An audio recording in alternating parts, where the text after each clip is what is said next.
دیکھو عربوں میں یہ ہوتا تھا کہ جب جنگ کے لیے دو فوجیں آمنے سامنے کھڑی ہوتی تھی تو پہلے دونوں طرف کے بہادر ترین لوگوں کی لڑائیاں ہوتی تھیں کہ جب تک دونوں میں سے ایک قتل نہیں ہوگا لڑائی شروع نہیں ہوگی۔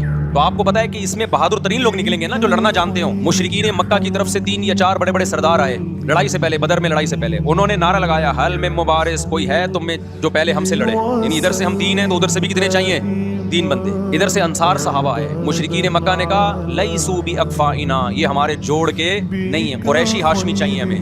تو ادھر سے نبی صلی اللہ علیہ وسلم نے حضرت علی کو بھیجا اور حضرت جعفر طیار کو بھیجا۔ حضرت جعفر طیار رضی اللہ تعالیٰ عنہ اور سیدنا علی مقابلے میں غالب آ گئے۔ خوبصورت صحابی، نجاشی کے سامنے آپ نے تقریر کی ہے، ہجرت کی ہے نا جب حبشہ کی طرف، تو نجاشی نے پوچھا جعفر طیار سے کہ تمہارے پیغمبر جو کلام لے کر آئے ہیں وہ سناؤ۔ حضرت جعفر طیار رضی اللہ تعالیٰ عنہ نے سورہ مریم پڑھنا شروع کر دی۔ کاف ہا یا عین صاد، ذکر رحمت ربک عبدہ زکریا اذ نادى ربہ نداء خفیا قال رب انی وہن العظم منی واشتعل الرأس شیبا ولم اکن بدعائک رب شقیا وانی خفت الموالی من ورائی وکانت امرأتی عاقرا فہب لی من لدنک ولیا۔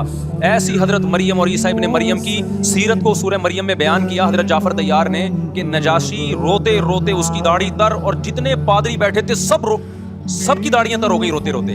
تو یہ تقریر جو نجاشی کے اسلام کا سبب بنے، بادشاہ کو مسلمان کرنے والے کون تھے؟ حضرت جعفر طیار۔